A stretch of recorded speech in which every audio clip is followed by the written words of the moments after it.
Hello, I'm Dee Gallow, the Director of the Teaching, Learning, and Technology Center, or TLTC as we call it.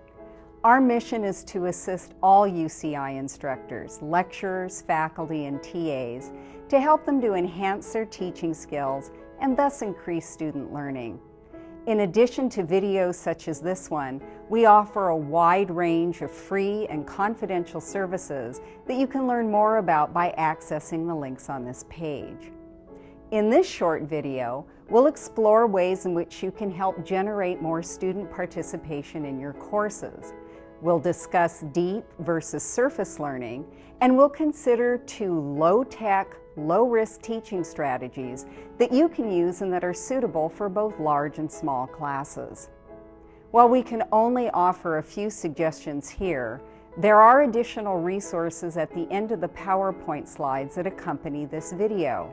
Again, you can access them from this page, and you might want to print them out and follow along. We know that when students actively engage with course content by writing, reading, generating questions among themselves, and collaboratively problem solving, there's a much greater likelihood of deep learning. Deep learning is often associated with critical thinking, and it's the kind of learning that we retain in long-term memory and then can call upon to solve problems in both new and novel situations. Deep learning, besides being referred to as critical thinking, is also associated with Bloom's taxonomy of educational objectives. In his taxonomy, he talks about higher order thinking skills and lower order thinking skills. The higher order skills comprise things like analysis, synthesis, evaluation, and in a more recent version of the taxonomy, creativity. Conversely, surface learning is at the other end of the spectrum, where lower order thinking skills are at play. These are simple recall of facts, very basic comprehension, or sometimes the application of previously learned material, but usually only in very well-defined contexts where there's usually only one right answer. Now, when we think about the kinds of participation we see in class, unfortunately, they're frequently at that lower end of the spectrum. And when we think about the kinds of student participation, we usually think about the individual student who raises her hand to ask a question or to proffer a response. There's also whole class participation, and here students engage not just with the course material, but with you and with each other. This might not seem possible in a large class, but it is in fact doable. A third type of student participation is smaller group learning. This requires a very different kind of preparation and instructor involvement than we're going to be discussing here, so it's the subject of another video. Now, here are 2 low-tech, low-risk, and easy-to-implement techniques that are suitable for both large and small classes for generating student participation. The first uses a 3x5 card just like this one, and the second one is the beginning or mid-lecture prompt. Both can be used to stimulate individual and whole class engagement.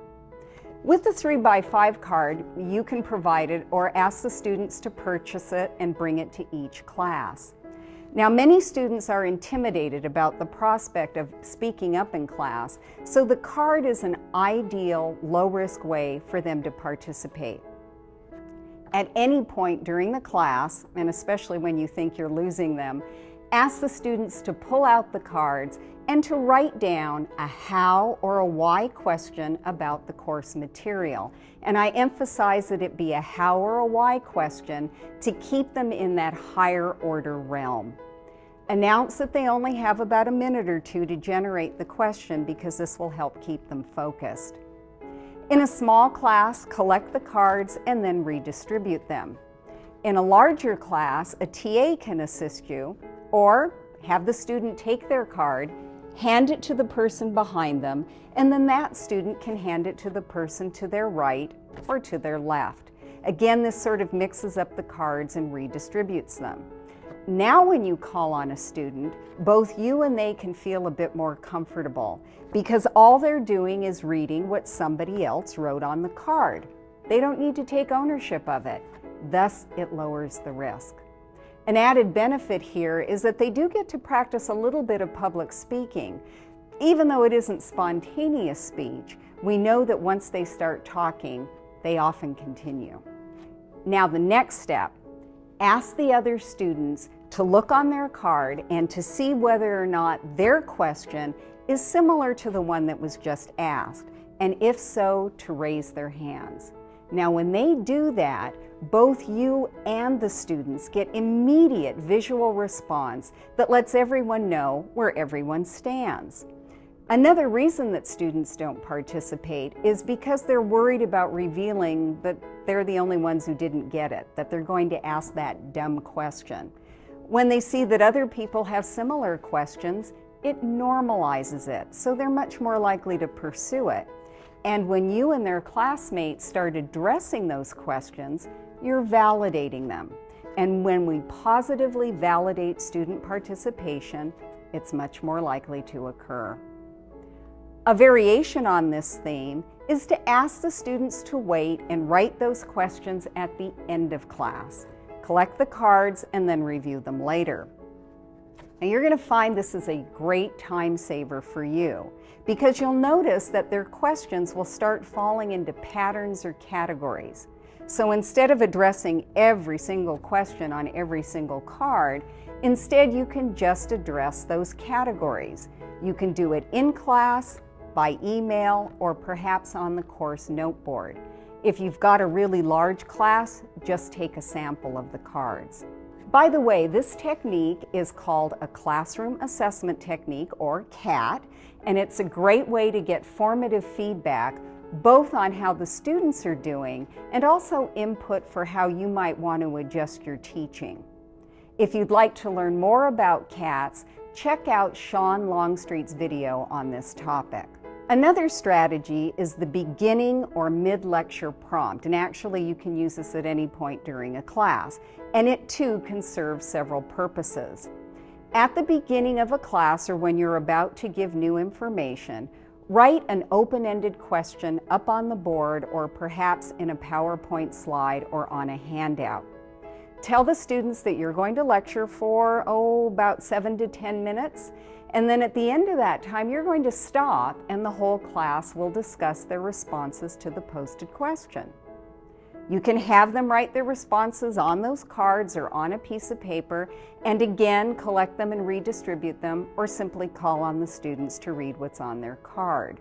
An added benefit to this strategy is that by posing the question at the beginning of information, you're foreshadowing your lecture, and you're also framing it in a very specific way that helps focus students and helps them to listen more actively. And again, it is very important that the question be written so that the students can keep referring back to it during the lecture. Rather than have your students write their responses, another alternative is to have them talk to their neighbor. The benefit to this is that we know that our students frequently know a lot more than we sometimes give them credit for, so it's a good opportunity for them to learn from each other. They can also express any confusion they might be having, and yes, they might not exactly always stay on topic, but a little bit of socializing isn't such a bad thing. When we get to know other people in the class, we talk more, and hopefully it's on the subject. But even if it isn't, that little bit of socializing can help lessen the anonymity and disconnectedness that many students feel, especially in large universities. What if that question that you posed is just too overwhelming for the students and they really don't generate much of anything? This is where you can turn the tables and move from getting responses to focusing on asking good questions. In this technique, you ask the students to generate 5 to 7 subsidiary questions, questions that they feel they would need answers to before they can tackle that great big question. Now, by doing this, the students have to break down that bigger question or analyze it. They also have to apply what they've learned thus far, and they need to evaluate it and problem solve to figure out what they still need to know. They can generate these questions again on the 3x5 cards, in paper, or verbally, but you can also have the entire class do it by simply brainstorming questions and having them call them out. You can then write them on the board, address them then and there, or assign them as homework. As you can see, you can get a tremendous amount of mileage out of a few simple techniques, and believe me, there are a lot more of them. So please investigate those resources at the end of the PowerPoint slides. You know, teaching well isn't just our responsibility. It can also be deeply satisfying and fun, both for you and for the students. We're interested in hearing about your most effective teaching techniques, and we hope that you'll stop by to learn more about ours. We hope we'll hear from you soon.